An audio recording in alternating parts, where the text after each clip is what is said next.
مولاي صل وسلم دائما ابدا۔ السلام علیکم دوستو، میں آپ کا دوست عبداللہ محسن بن داؤد عمری پھر سے ایک نئی ویڈیو کے ساتھ حاضر ہوں۔ ہماری آج کی ویڈیو ایک ہسٹوریکل ٹاپک وجود الہی پر بیسڈ ہے۔ ہم سب یہ جانتے ہیں کہ یہ سائنس اور ٹیکنالوجی کا دور ہے، اور آج کے دور میں ہر چیز سائنس اور ٹیکنالوجی کے ذریعے پروف کی جاتی ہے۔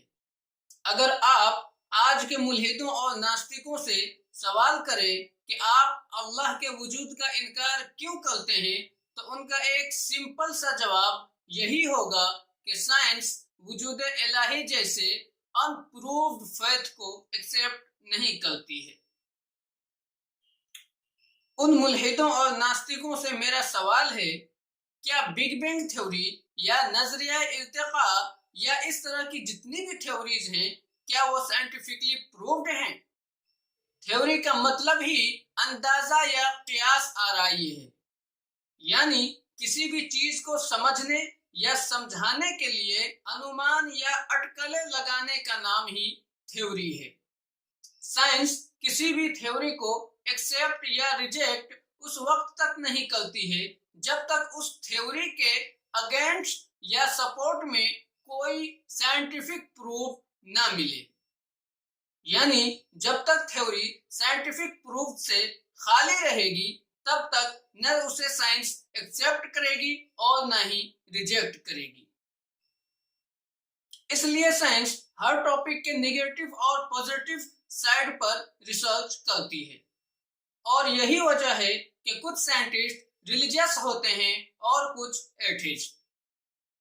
اگزامپل میں ہم البرٹ آئنسٹائن اور اسٹیفن ہاکنگ کو لیتے ہیں۔ یہ دونوں فزکس سائنس کے ماہرین میں سے تھے۔ ان دونوں نے اسپیس اینڈ ٹائم پر بہترین کارنامے بھی کیے ہیں۔ البرٹ آئنسٹائن نے سائنس اینڈ ریلیجن نام سے ایک کتاب بھی لکھی ہے، جس میں انہوں نے کچھ پوائنٹس کے ذریعے مذہب کے امپورٹینس کو سمجھانے کی کوشش کی ہے۔ پہلا پوائنٹ، اگر کوئی مذہبی سماج کسی مذہبی اسکرپچر میں ریکارڈڈ تمام بیانات کی صداقت و حقانیت کا دعویٰ کرتی ہو تو اس کا مطلب ہے کہ سائنس کے دائرے میں اس مذہب کا بھی دخل ہے۔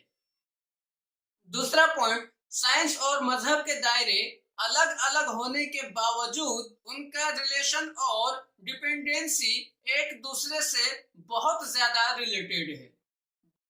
اس طرح کے بہت سے پوائنٹس البرٹ آئنسٹائن نے اپنی سائنس اینڈ ریلیجن نامی کتاب میں ذکر کیے ہیں، جن کا خلاصہ انہوں نے یوں بتایا کہ سائنس مذہب بنا لنگڑی اور مذہب سائنس بنا اندھا ہے۔ دوسری طرف اسٹیفن ہاکنگ اپنی تقریروں میں وجود الہی پر بہت سے سوالات اٹھایا کرتے تھے۔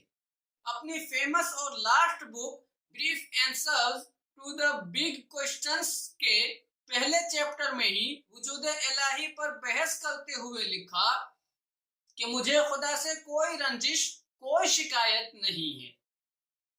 لیکن اسی کے بعد والے پیراگراف میں لکھتے ہیں، صدیوں سے یہ خیال کیا جاتا تھا کہ مجھ جیسے معذور و اپاہج لوگ خدا کی طرف سے دی گئی لعنت کے تحت زندگی گزارتے ہیں، اور میں سمجھتا ہوں کہ شاید میں نے کسی کو پریشان کر دیا ہو۔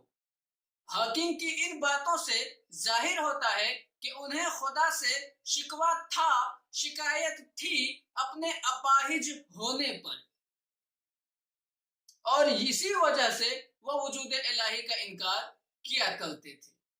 بحث کا خلاصہ یہ نکلتا ہے کہ اللہ کا انکار کر دیا جائے، وجود الہی پر بات نہ کی جائے، اللہ کے وجود کو ثابت نہ کیا جائے، لیکن اللہ کے بنائے گئے قوانین، لا آف نیچر کو ایکسیپٹ کیا جائے اور اسی کے تحت زندگی گزار دی جائے۔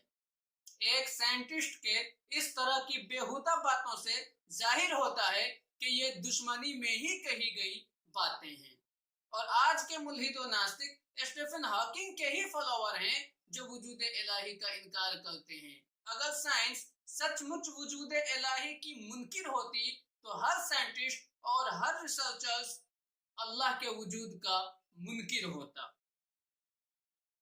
یوں تو ملحد و ناستک اس دنیا میں ہمیشہ سے رہے ہیں، لیکن 19 سینچری میں تھیوری آف ایوولوشن کے ذریعے کچھ ناستکوں اور ملحدوں نے پبلک میں یہ افواہ پھیلا دی کہ سائنس وجود الہی کی منکر ہے، جبکہ سائنس نے آج تک تھیوری آف ایوولوشن کو ہی ایکسپٹ نہیں کیا ہے، اور جو تھیوری خود ایکسپٹیبل نہ ہو اس تھیوری کے ذریعے کسی دوسری تھیوری کو کیسے ریجیکٹ کیا جا سکتا ہے؟ اس ٹاپک پر ریولٹ اگینسٹ ریزن